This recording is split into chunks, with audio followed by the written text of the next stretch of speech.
Okay, what we're speaking about here comes from newspaper articles, but just as by way of introduction, Jesus had spoken of his Spirit that would be given to his people, the Spirit of truth, that we might understand the steady trend of events that are going on around us. Not that we should be dismayed, but we should understand them because God is in control. And so he's told you before it come to pass that it might not actually, it might stir your heart, but it should give you faith in him that these things come true, and concentrate yourself in that which Christ is. And in the Revelation, he shows the black and the white. Why is he doing this? He's contrasting the truth against the error. The error is always some truth mixed in with the error. An example of this is in the Society of Jesus, the Jesuits. How so? Because they follow Aristotle cosmology. Look up the Jesuits by editor Worcester, and you can see all the influence that Aristotle had in the Society of Jesus. It shouldn't be there in something that takes on the name of Jesus, but it is. How many of the Catholic orders in history have been dissolved by the Pope at the insistence of the Catholic countries in which they worked? I'd say there's only one, and we've just mentioned that one. Over 80 times expelled by states and cities or countries for the subversive activity rather than their charitable work or their education and work which they're known for by the Pope himself or by the publications concerning the Jesuits. Did their suspension really lead to the death of the Pope who ordered them to be annulled? Well, there are two popes involved. Of the second, that is Clement XIV, that said that in signing this decree to abolish the Jesuit order, I have signed my own death warrant, and it was only a couple of months later that he came to an end.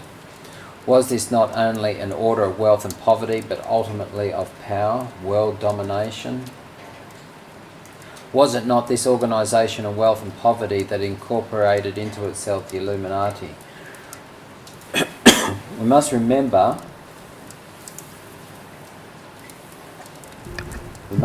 here that Karen Hooters from the World Bank, a lawyer acting in the bank, said that it was the Jesuits who owned the Bank of America, and money was being taken from taxpayers' dollars in America to the City of London across to the Vatican.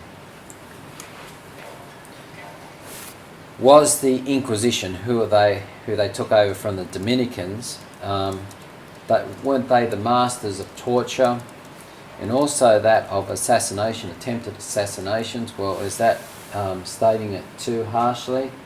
Well, there was the gunpowder plot, wasn't there? And there was much more than this. Was this just a mistake of the past? Or is it different today? Or is it that they've climbed into the top positions? So this is what we're talking about. They have the top positions now, and the world is in a very different situation because of their work. In 1773, as we said, Clement suspended the Jesuit order, declaring the society perpetually broken up and dissolved. This extreme measure was begun when the Jesuits were recognised for their political interference, and it began with the countries of Portugal and Spain causing war, territorial war between those two countries. And also we're told that France soon also asked for the Jesuits to be thrown out of this also Catholic country. So they were thrown out of these countries over 80 times because of the type of interference in political affairs and the result of war which they caused. As Malcolm Fraser, the former Australian Prime Minister, who's just passed away recently, recalls in his memoirs, when he asked his parents what was wrong with Catholics, he was told, well, now when we're saying this, we're talking about in the political sphere, and this is what's happening. Well, they are different. They are not Australians. They owe their loyalty to the Pope. So rather than working for the good of the people, we're talking here that the Jesuits are working to give the country to the allegiance, to the control of the papacy. Now, defenders of the society put it like this: the suspension was no surprise. For 15 years, the society's enemies, charging heresy, malign influence, and lax moral theology, have persecuted the society in Spain, Portugal, and France. Finally, the monarchs had convinced Pope Clement XIV to put out of existence the Society of Jesus. But I'll put it this way: they were in charge of the Inquisition. They were not apologists for this. They weren't going to compensate anyone, and the Catholic countries were so abhorrent with what had occurred with the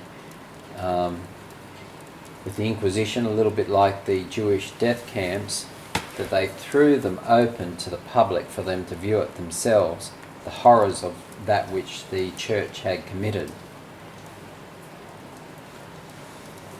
They were the ministers of death, and also of themselves. From the beginning, the Jesuits were trained to accept a form of death, either in sacrificing one's will. They gave their will over to a power similar to the martyrs, but at the opposite spectrum of things. And they had a vow of obedience to the Pope, or as martyred missionaries.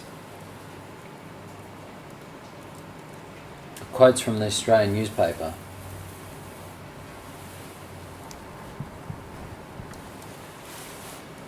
Now, the election of Pope Francis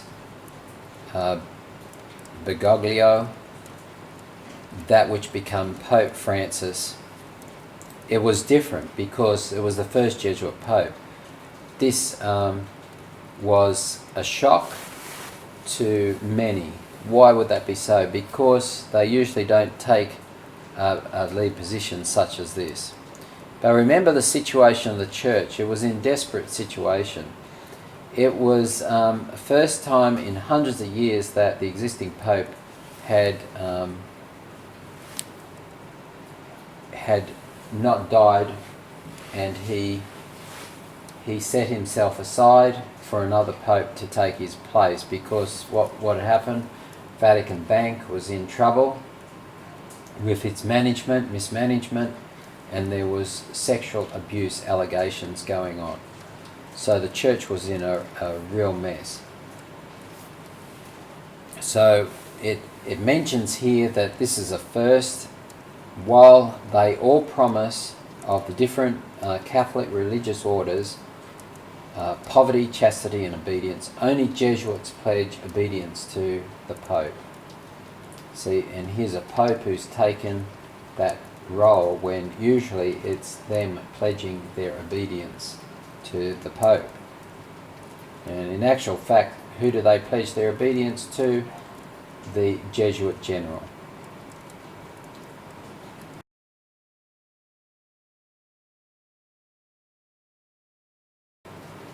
So we have Tony Abbott, the Prime Minister.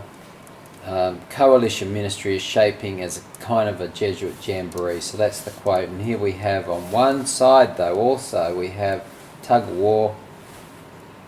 Labor leader pulling at Australia, and the Prime Minister, or the Liberals, pulling at the other side of the country. When in actual fact, they're all on the same side. They're all Jesuit trained.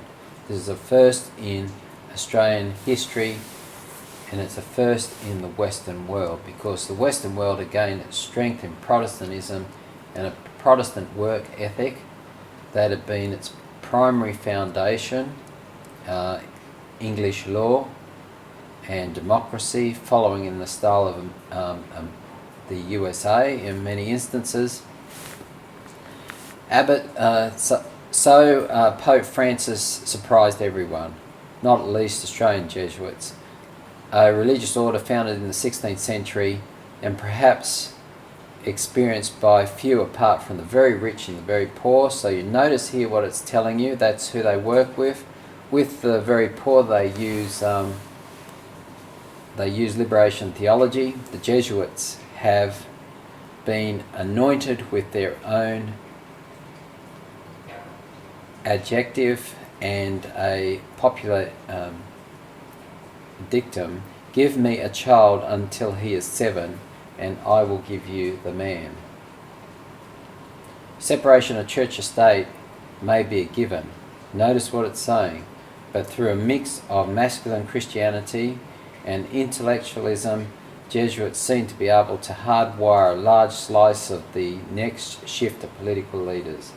Separation of church and state is something that Catholicism, that which had controlled the world, was dead set against, and they were to do anything to bring it into control or to get rid of it, because this separation of church and state had allowed Protestantism to flourish. Such power behind the throne is a curious achievement, given Jesuits retain a reputation as rebels. Notice the wording. Like many religious orders, their future is increasingly unclear. There are 138 Australians, but no novities are taking the decade-long course for ordination as a priest. You see, you're ordinated in your 30s. There's 12 years to go through.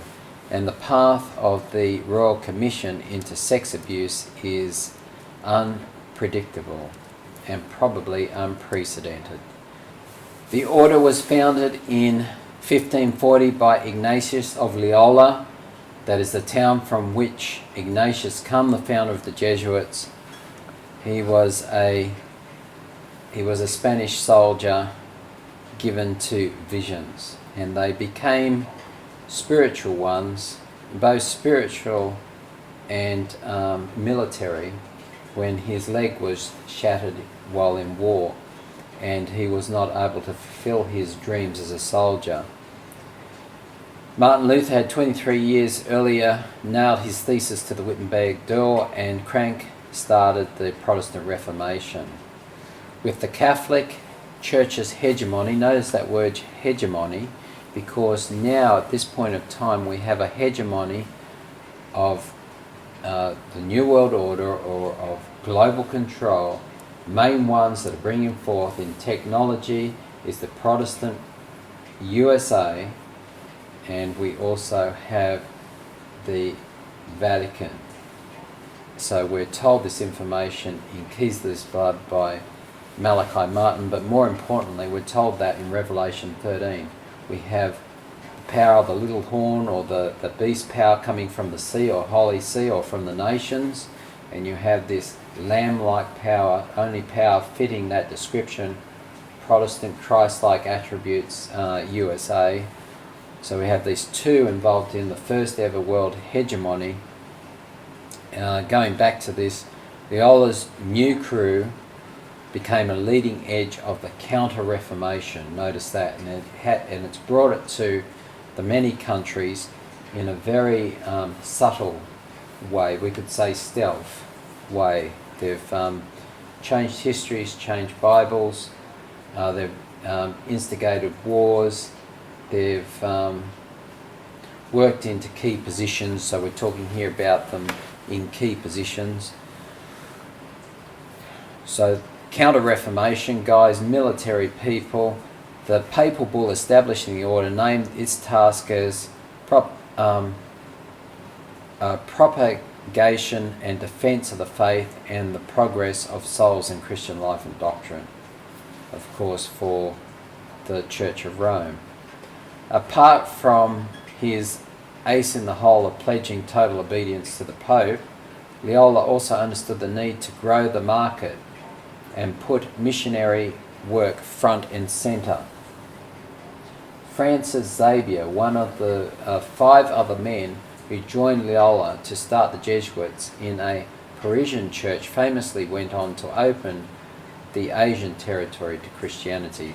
So this gives you a bit of a history. The head of the Society of Jesus, the Father General, is colloquially called the Black Pope. said to be the most powerful man in the world, more powerful than the white Pope. So here, first in history, you have the black and white together, all Jesuit. So, although they dismiss such terms as God's Marines, Jesuits are reviled and routinely portrayed as unshaven and Semitic. So you see, as God's Marines, here comes the Marines, so it means here comes the military, here comes this order, which some have said is more military than religious. The hit squad. Over the centuries, the order was suppressed and banished. Switzerland, for example, kicked out the Jesuits in 1848. That's interesting that they were only allowed back in 1973, and of course the Swiss Guards look after the Papal Palace or St. Peter's there. Initially, much of the fear and loathing resulted from the Jesuits' performance as a hit squad during the Counter-Reformation. Besides, maybe there was a touch of envy. Jesuits were far better educated than most contemporary clergy, and their intellectual dexterity and talent for fitting morals to suit the occasion. Notice this, morals to suit the occasion. Is that how God works? Morals to suit the occasion. He gives you a moral law by which, and a way to practice it, which Christ gave. But here is morals to suit the occasion. Now, this is very much actually what the Vatican itself is about. Arguing a case-by-case basis against principles or rules infuriated many and gave rise to abusive adjective, Jesuitical. Little wonder then that the ability to switch positions surfaced in Jesuit school debating teams, a skill which was much admired amongst politicians, be put to good work in that situation. And of course, that's what is happening at the moment. Militarily active. Curiously, since the reforms that followed Vatican II in the 1960s, and of course this was a turning point, how they would shape themselves in the modern world, and the Jesuits were well into forming the new Vatican that would emerge. And liberation theology, which is particular to themselves, it came with it. Liberation theology was used in things such as Mabo, in pulling apart the communist world, starting with Poland, and working together at that time with the CIA.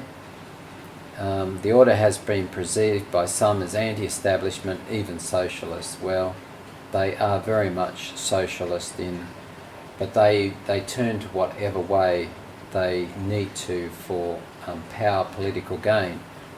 South American Jesuits carried machine guns and bullet belts under their cassottes and were routinely accused of fomenting the Castro Revolution. Sydney Morning Herald, April 2013. Jesuits controlling Australian business and politics. The rise of Jesuit-educated politicians in Australia is a remarkable conjunction in political leadership, a situation so rare that it may even be the first in the Western world. What was the Western world made up of? Separation of church and state primarily. That's what led with America. And also with that came separation of church and state. You had Protestant churches that flourished under this situation. But this is a change that's coming at the moment. The Jesuits educate a lot of the students in Australia, but there have been only one other precedent that I know of at a state level, and that was Nick Greiner, who had a Jesuit advisor, and he was of the old Ignatian school in Riverview. The relatively higher profile of the Jesuits may be part of the explanation, but the greater part of the explanation lies in the prominence given to Pope Francis and his Jesuit background. Some have attributed his leadership emphasis on simplicity, poverty, inclusiveness, and his particular concern for refugees and asylum seekers to the fact that he's a Jesuit.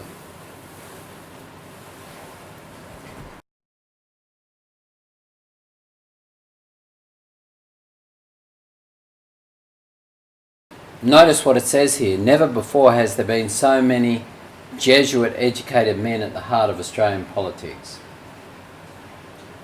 That's a frightening statement. There is no opposition. The way the country is led is totally in their control. I mean, these were the guys who revelled in the French Revolution, and while everybody else was in mayhem, they were living quite well. Which leader is going to be better than the other? Which Jesuit will I choose between?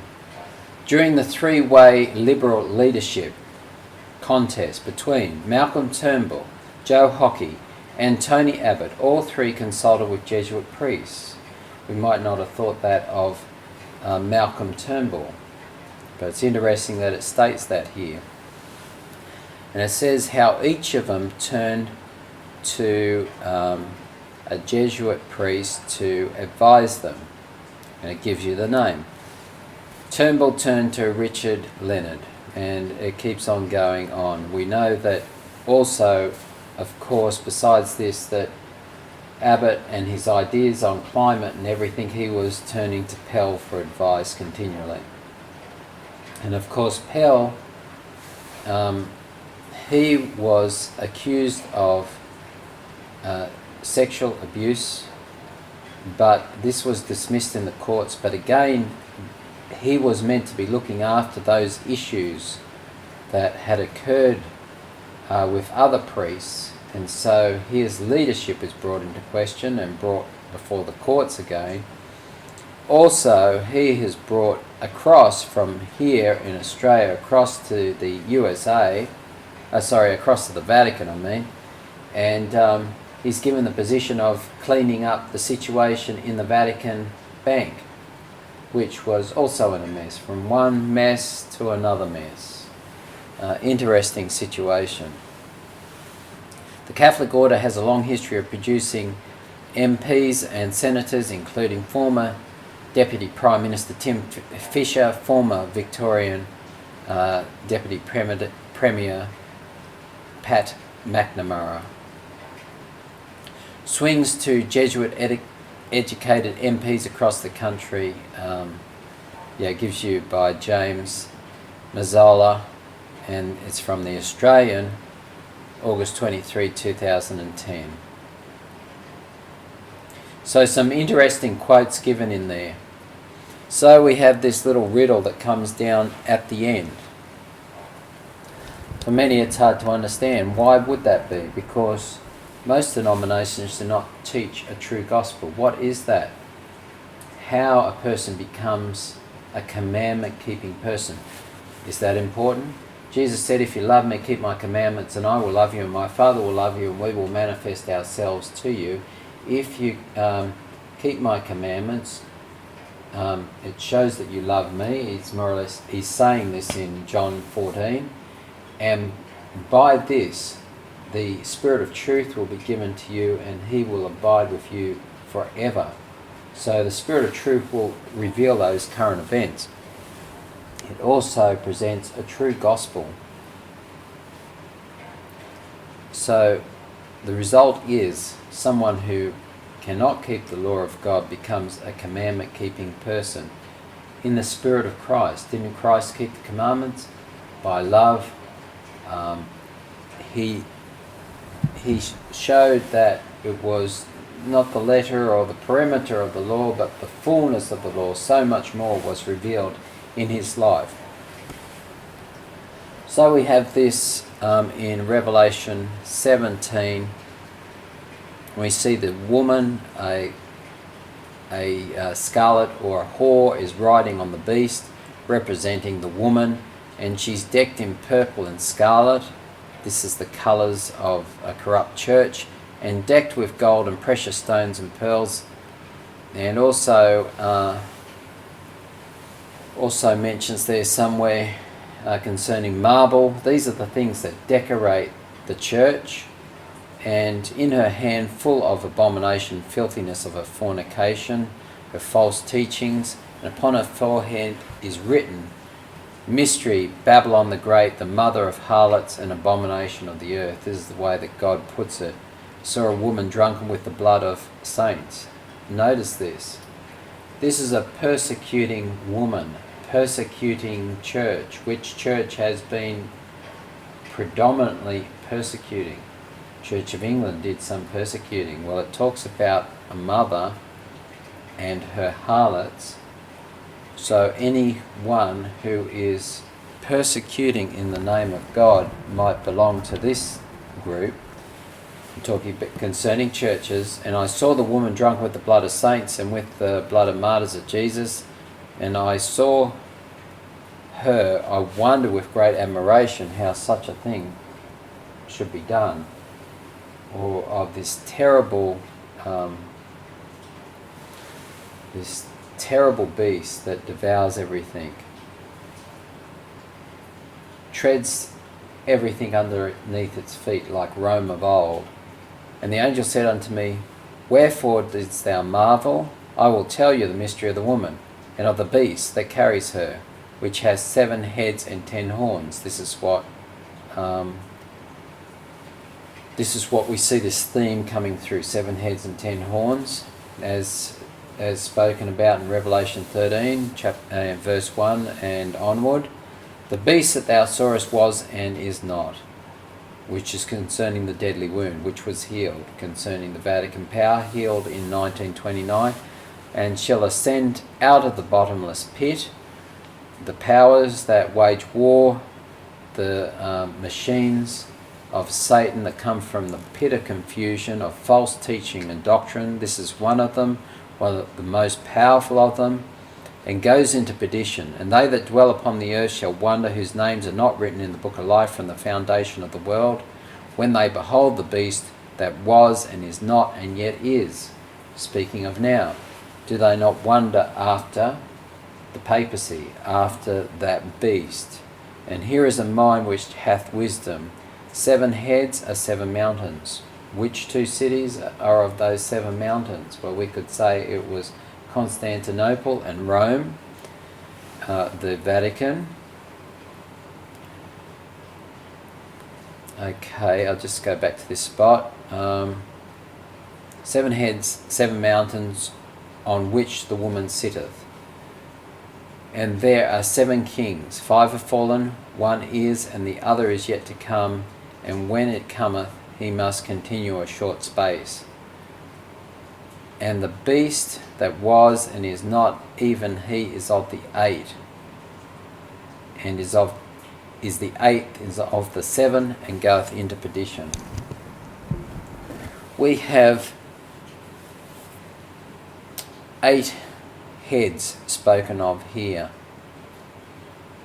Okay, so first it says 7 kings, and there is 8, which is of the 7. Why? Because there was one that was wounded to death, and the deadly wound was healed, and all the world wandered after the beast. If we want to count this power and what made up the heads, Babylon, Medo Persia, Greece, Rome, the Church of Rome, then we have America, an apostate Christianity in America, apostate Protestantism, and then we have Europe uniting with the beast for an hour, and this is all led in this latter time by a Jesuit revival, the 8, which is of the 7. So you have this riddle at the end. Let us keep looking at the current trend of events, and God will reveal these things to us, but let us examine carefully not only what the commandments are. Remember the Sabbath day to keep it holy. Remember the Creator. We must believe in the power of God in that creation, else we will not be recreated, we shall not see everlasting life. If we can't even believe that God could create the world in 6 days and he rested the seventh, and we will not commemorate it, God's Spirit cannot revive us under that situation. So we need to give ourselves wholly to him, and then he can reveal those things